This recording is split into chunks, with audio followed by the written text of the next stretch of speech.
Now, if Jesus really did rise from the dead, would you follow him? The Gospels were written years after the death of Jesus. We don't have the original text. So many skeptics ask, how do we trust the Gospels? Why would I put my life on the line and trust them? That's what this debate is about today. Frank Turek and a skeptic are discussing this very topic. It gets really intense, really good. Let's get into it. If you don't trust the Bible and ancient texts, what could make you believe in the resurrection? If you don't, well, I guess my question would be, why wouldn't you trust these ancient texts if you evaluate them and you come to the conclusion they're historically reliable? Why would this be invented? That kind of thing. Go ahead. You don't come to the conclusion that they're historically reliable. Okay, my question would be, why do you think they're not? Because they were written 100, 200 years later. Later than what? Later than when Jesus was crucified. Where did you come up with those dates? Google. Huh? I just looked it up. It was like 100. It was written or published. The Hebrew Bible was published around 100 AC. He was killed in 30 AC. The life expectancy is probably shorter then. And it said it was published, so that's like 7 years. They were already 30 or 40, so they're either old and senile or dead. So run those dates by me again.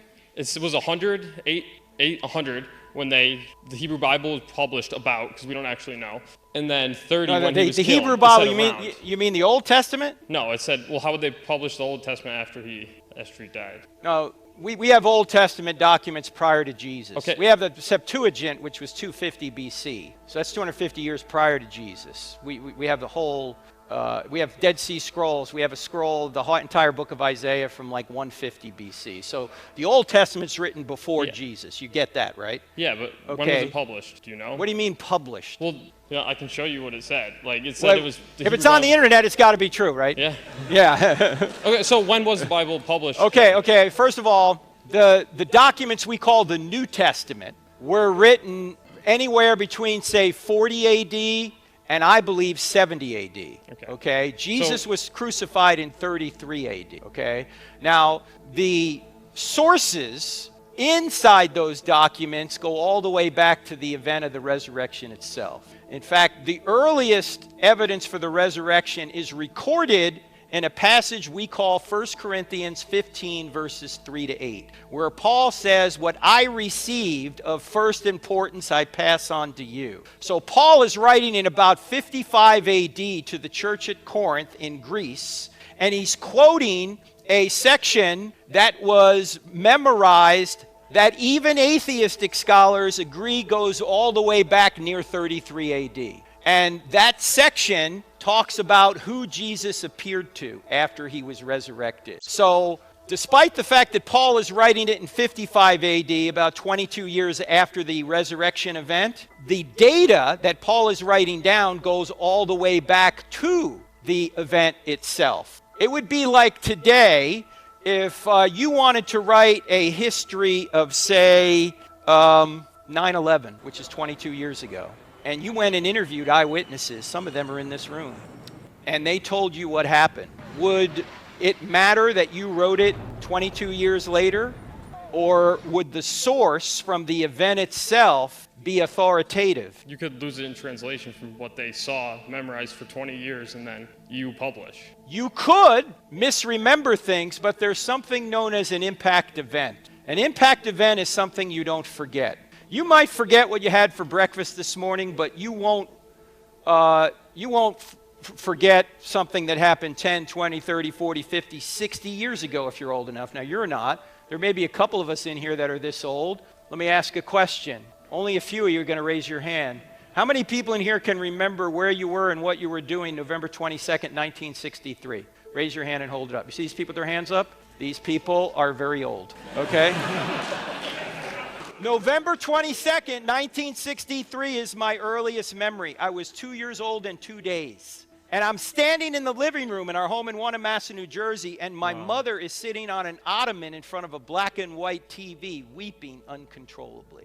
Mommy, what's the matter? They killed the president. They killed the president. President Kennedy assassinated that day. I can still see in my mind right now my mother when she was 26 years old, sitting on that ottoman. She's 86 today, but I can see her when she was 26. I remember what I said to her, and I remember what she said to me, and that was 60 years ago. Where were you when the second plane hit the tower?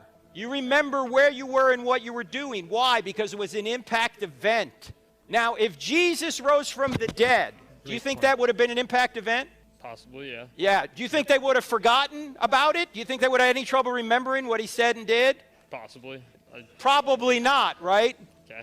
Yeah. So just like you can interview people here today about 9/11 and get an accurate account, so could the New Testament writers, and many of them were eyewitnesses themselves. So I don't know where you're reading this kind of thing, but the New Testament documents are written within the lifetime of the eyewitnesses, by eyewitnesses or people that knew eyewitnesses. For example, Luke, who was a doctor and interviewed eyewitnesses, actually puts forth a very accurate account of what he said he saw, and you can verify this by looking at archaeological remains and geographic remains and topography from the Gospel of Luke and also the book of Acts. In fact, there's 84 details in the book of Acts alone that have been proven to be eyewitness data just from chapter 13 to chapter 28, the end of the book. Luke was actually traveling with Paul. He's an eyewitness of that period.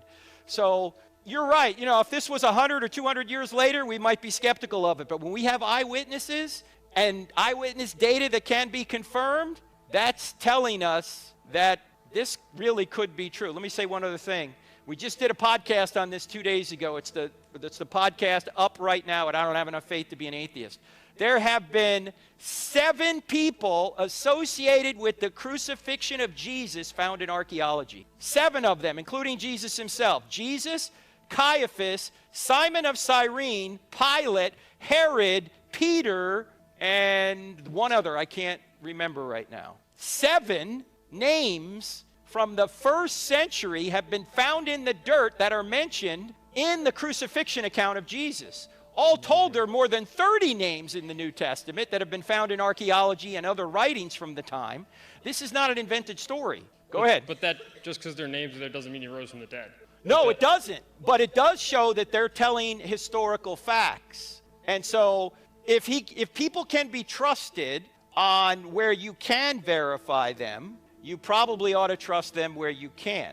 Now, if Jesus really did rise from the dead, would you follow him? Yeah. I knew you were going to say you were going to ask this earlier. Yeah, okay. Sure. Okay, well, how much reading have you really done on this? Not a ton. Okay, so think about it just for a second. Regardless of whether he rose from the dead or not, let's just think about it this way. Jesus of Nazareth, inarguably, is the most influential human being in history. Yeah. True? Yeah. Okay. Christianity. Absolutely. Now, if we're going to consider ourselves people who are going to follow the truth wherever it leads, you have to at least check this out, right? You have to do some reading. You have to try and figure out, did this really happen? Otherwise, if we don't, I don't think we can really consider ourselves people who are pursuing truth. We may be pursuing what we want to pursue, but we're not really pursuing truth. You have to investigate the great figures of history, especially Jesus. Because if Jesus rose from the dead, most important fact in history. If he didn't rise from the dead, irrelevant. Wow.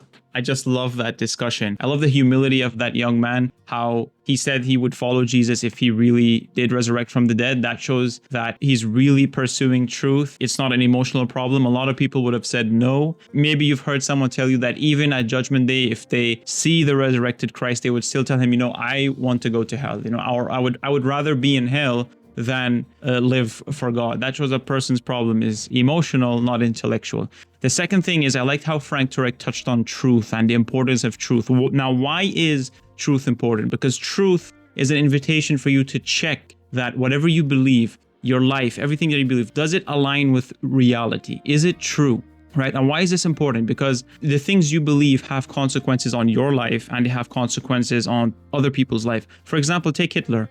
He believed, that he should just exterminate all Jews. You could see how his beliefs impacted other human beings. And the same thing, if you believe that God doesn't exist or God does exist, that has an impact on how we live our lives. Because if God doesn't exist, then that means we don't have inherent purpose. Life doesn't have inherent purpose or meaning. We're just a product of random chance. So knowing that, how would you live life? How would you live your life now knowing that the human beings in front of you, they're not created in the image of God? How do you treat them? Do you treat them with respect? Do you love them? Even though we're just the product of mere chance. Whereas if you believe God does exist, how do you live your life knowing that you do have inherent being? Your life has purpose. And the next thing is, has this God revealed himself to us? Has he spoken with us? And how do we get into eternity with this God? And that is the beauty of the New Testament and the Gospels, that God did reveal himself to us through Jesus Christ. And not only that, he came as a savior to save us and die for our sins to redeem us. And if that is true, as Frank Turek says, it means everything. How do you respond